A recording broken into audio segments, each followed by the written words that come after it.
I knew this time was coming. And we as a world have never been here before. And so is it a spooky time? Damn yeah. It is probably the most dangerous time ever, ever, ever, ever. There's nothing to compare it to because there's never been a world economy before. For example, 100 years ago, if there was a stock market crash in England, it didn't affect anybody. Now the US goes down, the world goes down. So plus with social media and all this we're doing now. And so we've never been here before. And, I'm excited about it because I make more money in crashes than I do when they go up.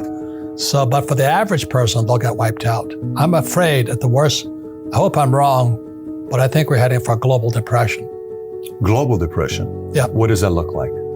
Depression. I mean, people are depressed. The economy stays down. It's hard to come back up.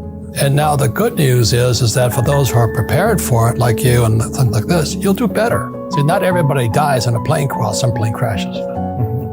But the last crash in 2008, I was on Wolf Blitzer's program 6 months before Lehman Brothers went down. And I said Lehman was going down. And nobody listened, but it went down. And so I've been expecting this market to go down for quite a while. And I'm concerned about my fellow human beings. But as you know, most Americans are clueless. They don't know what's going on. But if you travel the world, I just got back from Africa and China and Japan and New Zealand. People are scared. Australia hasn't had a recession in 30 years, is in recession. But Americans are fat, dumb, and happy, having a good time, which is good. But I'm concerned. That's all I can say. I'd be afraid if I had kids, I think as an adult, you can go hungry, but you don't want to see your kids go hungry. And that's what's going to happen. You think it's going to get that bad? Yeah. And the US dollar is fake. Never in the history of the world has any fake money ever survived. And we're doing the same thing. We just keep printing this money. And when I wrote Rich Dad, Poor Dad almost 25 years ago, people said I didn't know what I was talking about. I said savers would be losers. Now, today, there's quantitative easing, which is counterfeiting money. And then you have zero interest rates. And people are still saving money. Are you nuts? They just printed, I think, $500 billion because the repo market is going down. And the average guy goes, well, what's the repo market? They don't know. So that's why it's fake money, fake teachers, fake assets. Our education system has been my rant forever. Why don't we teach people about money? Why is it?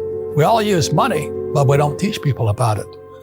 So that's why I'm concerned. And I wrote this book, Who Stole My Pension? It's already sold out. But I wrote Who Stole My Pension because was the reason I wrote Rich Dad, Poor Dad. The two authors here, me and myself, Edward Siddell, we both had dads who lost everything. And when I was in my 20s and my poor dad lost everything, it scarred me. And I said, I'm never going to let anybody ever do that to me.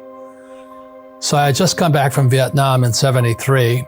My dad was unemployed, poor dad was unemployed. And he tells me to go fly for the effing airlines. I said, are you kidding me? And he says, go back to school, get your master's and get your PhD. I said, are you kidding me? Here the guy is unemployed. He's got no pension. He's got no paycheck. And he's telling me to go back to school. I said, what, learn nothing? And those guys who, my friends who flew for United Airlines, they're broke today. Their pensions were stolen. And Americans, I wonder how my 401k is doing. I'm going, gee, I'd be a little bit worried, but they don't know.